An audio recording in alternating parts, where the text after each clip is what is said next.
Usually, when we talk about reaching a medical diagnosis, there's this distinct expectation of precision. It feels almost like engineering, you know? Right, you expect a very clean answer. Exactly. Like you break your arm, the doctor holds up the x-ray, points to that jagged white line on the film, and just says, there it is.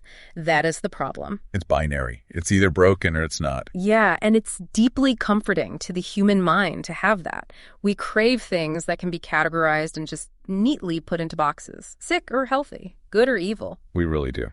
But when you step into the world of historical analysis, especially when we're looking at the remnants of fallen civilizations and the physical scars they leave behind, that diagnostic x-ray machine just completely shudders. It really does. You're suddenly dealing with murky shadows instead of clean lines. Right. You're staring at a landscape that is filled with conflicting accounts, deliberate obfuscations, and just massive propaganda. It is the absolute definition of diagnostic muddy waters. And frankly, that is exactly the geographical and historical territory we are stepping into today. It truly is. So welcome, everyone, to a very special Dark Souls Special Edition Deep Dive. Now, before we venture completely into the dark today, I want to talk about exploring the eerie, the unknown, and those exact shadows of history we just mentioned. Oh, absolutely. If you are fascinated by the things that lurk in the margins of our recorded past, this journey is beautifully complemented by the Haunted Podcast, brought to you by your fantastic hosts, Gary and Emily. They do incredible work over there. They really do. They do an absolutely amazing job examining the strange, the unsettling, and the eerie echoes of history. So, if you love the atmosphere of what we are about to wander through, I highly encourage you to head over to the Haunted Podcast. Definitely go check them out. Give them a like, hit subscribe, and tell Gary and Emily that we sent you.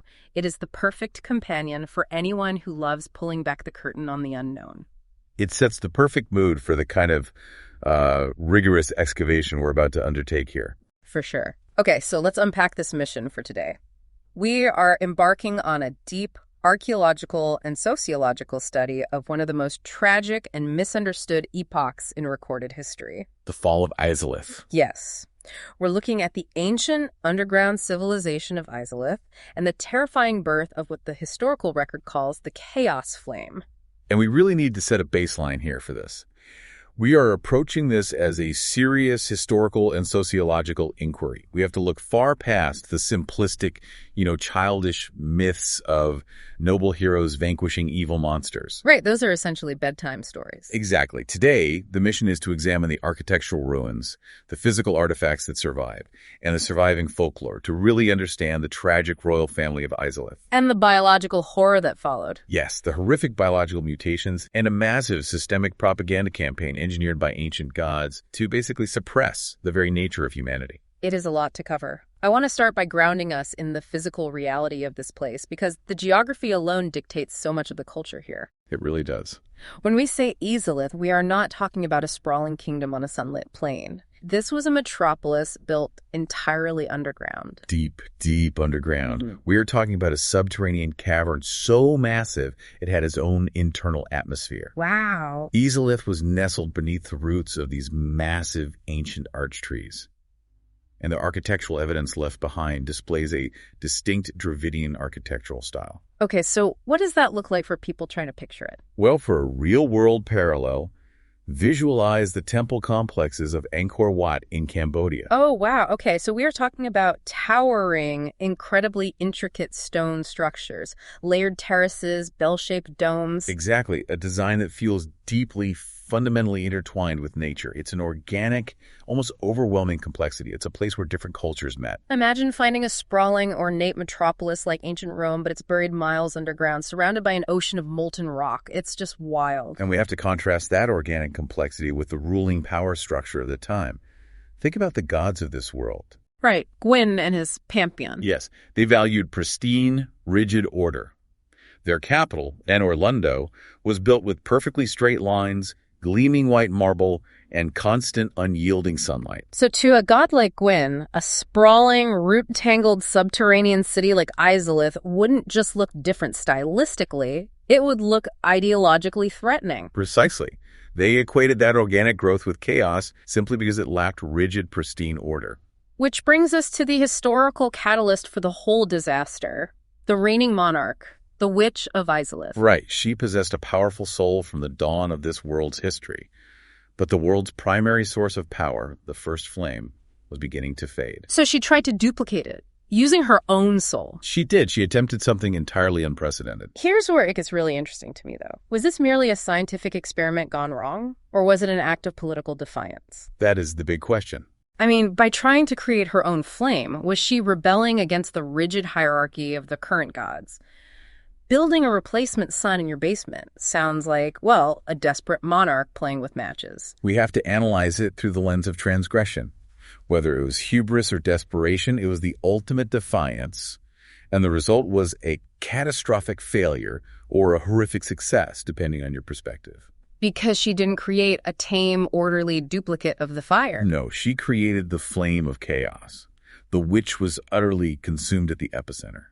She mutated into a biological horror known as the bed of chaos. The seedbed of all demonic life. Exactly. And this brings up the terrifying biological fallout for the whole city. Because the citizens of Izalith didn't just die in a fire, they mutated. The raw energy fundamentally rewrote their biology. The archaeological evidence here is just grim. Common creatures like local bulls and goats used by the citizens were warped by the chaos flame into these towering entities. The Taurus and Capra demons. Right, so demons in this historical context aren't supernatural spirits summoned from a religious underworld. Not at all. They are the tragic, mutated flora and fauna of a ruined civilization. They are just surviving locals, fiercely defending the ruins of their home and their fallen queen. That completely flips the script. The heavily armed explorers aren't noble heroes vanquishing evil. They are basically exterminators wiping out an endangered, mutated population. It forces you to question the entire narrative handed down by the victorious gods.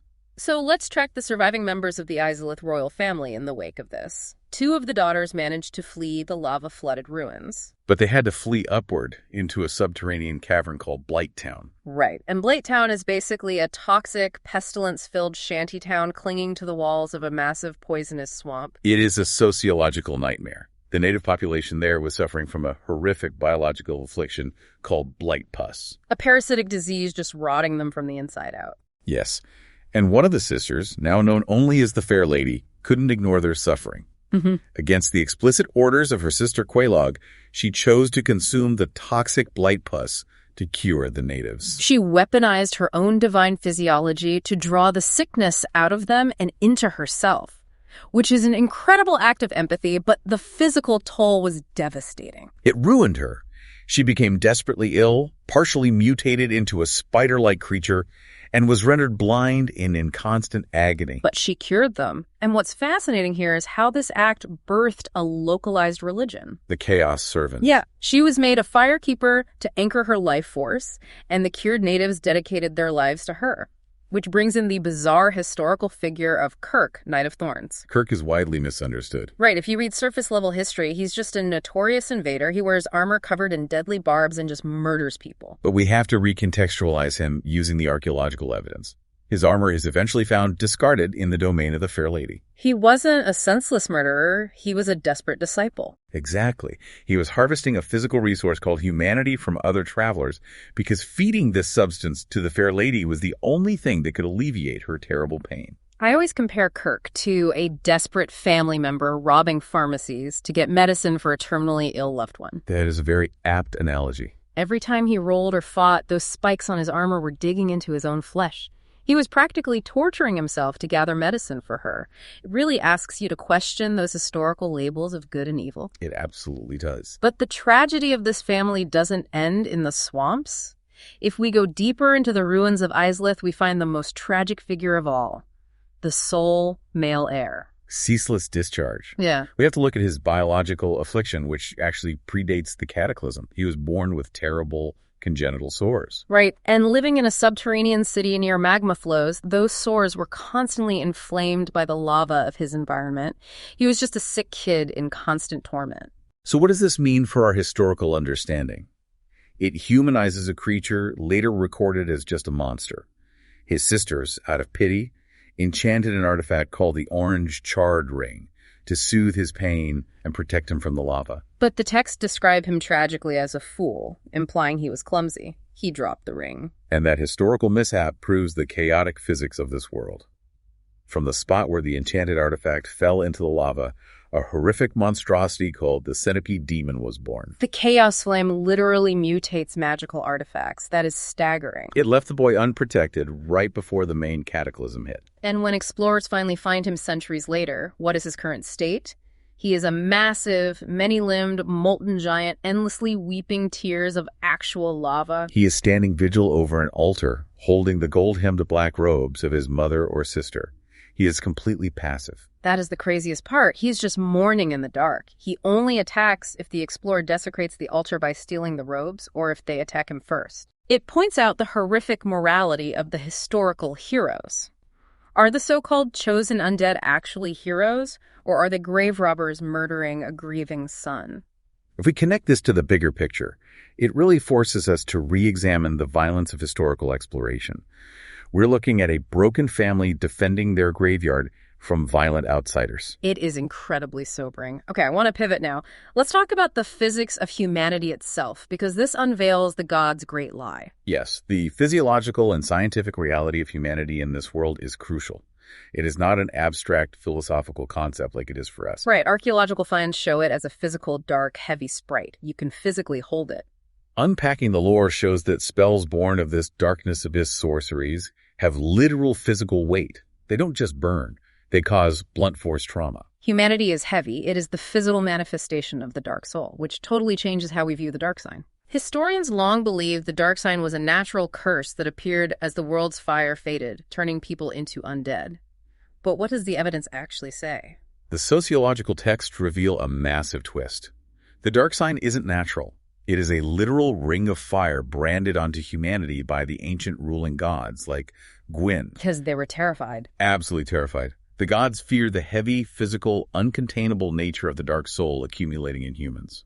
So the dark sign is a shackle. It's designed to constantly burn away humanity and keep the human population docile, turning them into undead. It's an engineered extraction mechanism. Okay, let's unpack this propaganda angle. How do you convince an entire subjugated race to actively participate in their own oppression? If you're being burned alive by a magical brand, why not rebel? You give them a myth. You create the myth of the chosen undead. It is a brilliant, coercive societal script. The gods propagated this folklore that a special human would rise, ring the bells of awakening, and journey to the first flame to cure the curse. But the secret reality.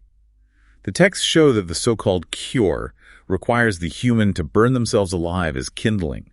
They have to sacrifice themselves to prolong the gods' age of fire. It's like convincing a forest that its highest, most sacred purpose is to jump into a wood chipper to keep a lumber mill running. That is exactly what it is. The humans are policing themselves through this folklore, striving to be the best fuel for the gods. And to maintain this system, the gods use firekeepers. The torment of the firekeepers is horrific. To maintain the bonfires, which are the network of control, these women are used as living anchors. Their souls are described in the artifacts as open wounds gnawed by infinite humanity. They are stripped of their agency, physically mutilated, and trapped. All to sustain the gods' oppressive system. Which brings us back to Izalith and the Rebellion of Chaos. Contrast the gods' strict age of fire with the witch's flame of chaos. The gods used the dark sign to burn away humanity, right? Yes, forced erasure. But if you look at a brilliant mechanical detail in the historical artifacts, weapons forged in the chaos flame of Izalith actually scale with humanity. Wait, they don't burn it away? No, they draw strength from the heavy, chaotic, stored humanity within a person. So the Witches' Act wasn't just a scientific accident, it was a fundamental disruption of the gods' order. Chaos aligns with the raw, untamed nature of humanity. She offered a power source that embraced human potential instead of suppressing it. Exactly. It explains why the gods went to war and labeled them all as demons. They were an existential threat. It is wild.